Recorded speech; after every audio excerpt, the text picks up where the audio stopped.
सभी छोटे बड़े श्रोताओं को सुनीता भटनागर का प्यार भरा नमस्कार। ऑडियो स्टोरीज के हमारे चैनल कहानी जगत में आप सभी का स्वागत है। हिंदी कहानियों की श्रृंखला में आइए आज सुनते हैं संजय पुरोहित जी द्वारा रचित कहानी फिदायीन। न्यूज चैनल के दिल्ली स्टूडियो में चहल पहल थी। पार्टी जो चल रही थी फिदायीन यानी शुभेंदु के लिए। खतरनाक रिपोर्टिंग के लिए सिर पर कफन बांधकर बैठने वाले शुभेंदु के दोस्तों ने उसका उपनाम फिदायीन ही रख दिया था। फिदायीन जिसकी एक परिभाषा उन लोगों ने स्थापित कर दी जो कभी मौत से खुद नजरें नहीं मिलाते। जन्नत तक पहुंचने की गारंटी देकर मासूम बच्चों और किशोरों के कोरे कागज जैसे मस्तिष्क में ये उकेर देते हैं घृणा, विद्वेष और आतंक। जिंदगी के यौवन भरे खुशहाल वसंत देखने की अवस्था में इन्हें जिहादी बनाया जाता है। मासूमों के दिलो दिमाग में ये बात बिठा दी जाती है कि वे पवित्र युद्ध कर रहे हैं जहां से रास्ता सीधा जन्नत में जाकर समाप्त होता है। क्या शुभेंदु फिदायीन का मतलब नहीं जानता था? वह अपने इस नए नाम को पसंद करता था। कभी कभी तो यह भी कह उठता कि आखिरकार जनता को सच्चाई का आईना दिखाना भी तो एक पवित्र युद्ध के मानिंद है और वो इस युद्ध का फिदायीन है। इच्छा और कसक को देखते हुए शुभेंदु को अंततः चुन ही लिया गया कश्मीर की राजधानी श्रीनगर में रिपोर्टिंग के लिए। शुभेंदु बड़ा खुश था। आखिरकार 2 साल से वो यही तो मांग रहा था। रेल दुर्घटना या बाढ़, संसद में विपक्षियों का शोर और सत्ता पक्ष का बचाव, भ्रष्टाचार में लिप्त नौकरशाह या अनैतिकता में फंसे नेता, भुखमरी या बेकारी, ऐसे विषयों से अब वो उकता गया था। अपनी रिपोर्टिंग के लिए उसने कभी अपनी जान की परवाह नहीं की, लेकिन फिर भी वो अपने काम से संतुष्ट नहीं था। उसे तो वो दिखाना था जो कभी नहीं देखा गया था। शुभेंदु को चुनौतियां पसंद थी। चुनौतियों से भिड़ना उसकी फितरत में था और कश्मीर के लिए कवरेज करने के मायने उसे अच्छी तरह मालूम थे। गुजरे कुछ सालों में खबर उत्पाद बन गए थे। टीवी चैनल उत्पादक, कार्मिक सेल्समैन और जनता उपभोक्ता। जिस सेल्समैन में काबिलियत होगी उसका ही माल बिकेगा। माल बिकेगा तो चैनल को रेटिंग में आरोह मिलेगा। देश भर के रिपोर्टर कच्चा माल इन चैनल्स के स्टूडियो को पहुंचाते हैं जहां से इस माल की फिनिशिंग कर करोड़ों घरों में परोसा जाता है। इन सब से बेपरवाह शुभेंदु तो बस सच्ची पत्रकारिता करना चाहता था, जहां एक और रोमांच था तो दूसरी ओर खतरा था। शुभेंदु खुशी खुशी घर लौटा। माँ और बाबूजी को खबर सुनाकर सरप्राइज देना चाहता था, किंतु हुआ इसके बिल्कुल उलट। माँ ने ऐसा रोना शुरू किया कि विपक्षी दलों के पूरक पर पूरक प्रश्न की तरह खत्म होने का नाम ही नहीं ले रही थी। कहाँ तो उसने सोचा था कि इस बार शुभेंदु से शादी के लिए हाँ करवाकर ही बात करेगी। कहाँ शुभेंदु ने तो उसे बड़ी चिंता में डाल दिया था। बाबूजी ने उसे लाख समझाया, कश्मीर के हालात ऐसे नहीं है जैसे कि तुम समझ रहे हो, वहां पल पल खतरा है। बाबूजी, क्या आप ये समझते हैं कि मैं अकेला टीवी पत्रकार हूं जो कश्मीर में रिपोर्टिंग करूंगा? वहां तकरीबन 20 चैनल्स के जर्नलिस्ट हैं और फिर मेरे साथ कैमरामैन जफर भी तो हैं जो हर पल मेरे साथ रहेंगे। शायद आपको यह मालूम नहीं है कि कश्मीर के हालात बदल रहे हैं। वहां फिल्मों की शूटिंग हो रही है, टूरिस्ट फिर से बड़ी संख्या में आने लगे हैं। शुभेंदु ने तर्क दिया। बेटे, मुझे मालूम है कि तुम जो एक बार ठान लेते हो ना, उसे करके ही दम लेते हो, पर वहां हर दिन आतंकवादी हमले करते हैं। हजारों की संख्या में लोग मारे जा चुके हैं। अब तो सुना है कि अपने जिस्म पर बम बांधकर विस्फोट कर देते हैं। वो क्या कहते हैं उनको? हाँ, फिदायीन। और तुम कहते हो कि हालात बदल रहे हैं। पूरा भारत पड़ा है, हजारों विषय हैं जिन पर तुम रिपोर्टिंग कर सकते हो। आगे तुम्हारी मर्जी। बाबूजी ने हारी हुई बाजी को समेटते हुए कहा। फिदायीन का उल्लेख आते ही शुभेंदु मुस्कुरा उठा।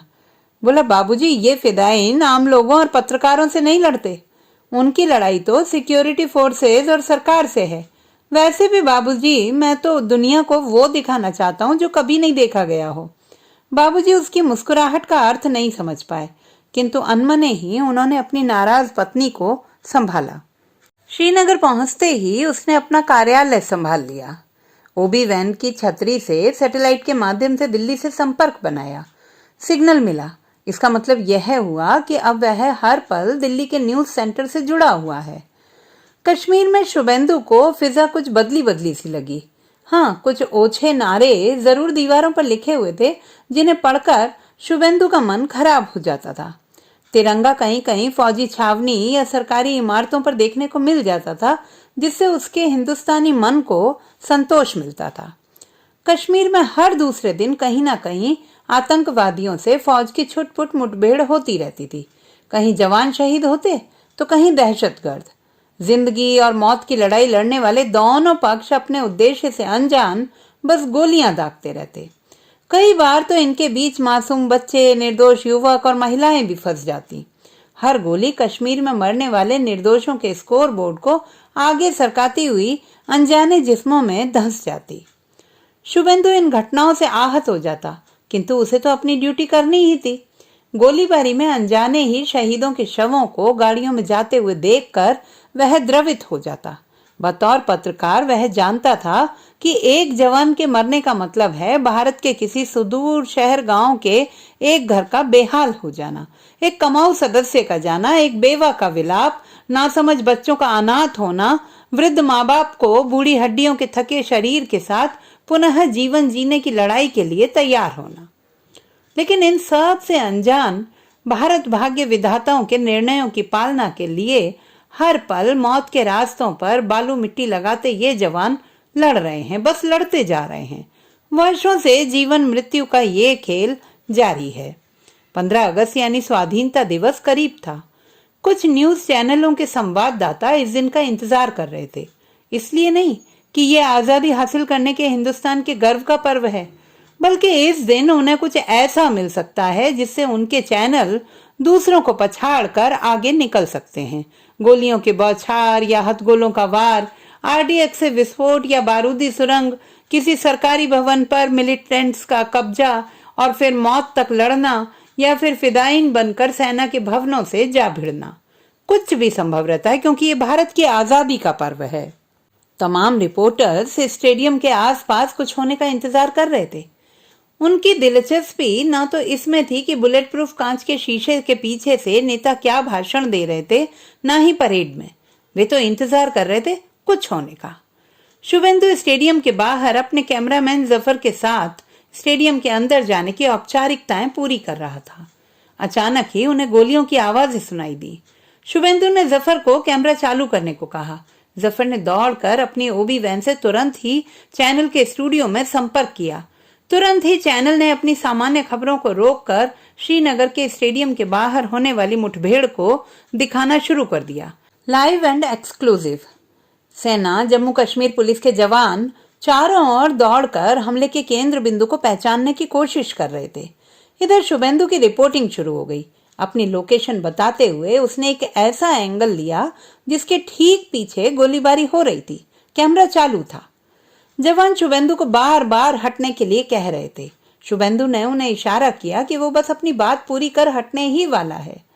तभी एक गोली उसके समीप इशारा करने वाले जवान की छाती में धंस गई। कैमरा सब कुछ दिखा रहा था। जफर को निर्देश थे कि किसी भी सूरत में कैमरा बंद नहीं होना चाहिए। जफर कुछ भयभीत था, लेकिन उसका निर्जीव कैमरा जीवंत था। शुभेंदु अपने पास खड़े जवान को गोली लगने, उसके गिरने की घटना से भौचक्का रह गया। वह तुरंत ही किसी सुरक्षित स्थान को जाना चाहता था। उसने एक कदम बढ़ाया ही था कि एक गोली पीछे से उसकी गर्दन पर लगी। उसका सिर लटक गया। जफर बदहवास हो गया। जफर उसे दूर ले जाना चाहता था। तभी उसे अपने कान पर लगाए हेडफोन पर संदेश मिला कि कैमरा शुभेंदु पर फोकस करो। जफर कुछ समझा नहीं। उसने कैमरा शुभेंदु के खून से लथपथ शरीर पर किया। उसके शरीर में अभी कुछ जान थी, लेकिन उसका जीवित बचना कोई खास खबर नहीं थी। खबर तो उसके मरने पर होती, इसलिए कैमरा चालू था। शुभेंदु ने दर्शकों को वो दिखा दिया जो उन्होंने कभी नहीं देखा। एक रिपोर्टर को गोली लगना और तड़प तड़प कर उसका मरना। बदहवास जफर चालू कैमरे को छोड़कर वैन में जा बैठा। शुभेंदु के खून की धार रास्ता बनाती हुई वहीं चिनार के एक पेड़ की जड़ के आसपास की मिट्टी में मिलने लगी। शुभेंदु फिदायीन की तरह ही मारा गया। खतरनाक विषयों पर रिपोर्टिंग की कसक उसके मस्तिष्क में जीवित विस्फोटकों की तरह बंधी थी। अंततः इन मानसिक विचार रूपी विस्फोटकों ने शुभेंदु का अंत कर दिया। उस दिन शुभेंदु का न्यूज चैनल खूब देखा गया। टीआरपी शीर्ष पर जा पहुंची। चैनल ने अपने फिदायीन रिपोर्टर की मौत पर गहरा दुख प्रकट किया और श्रीनगर के लिए एक नए रिपोर्टर को नियुक्त कर दिया। तो दोस्तों, ये थी हमारी आज की कहानी। आपको कैसी लगी कमेंट बॉक्स में लिखना ना भूलें। चैनल को सब्सक्राइब करें, लाइक करें और मित्रों के साथ शेयर करें।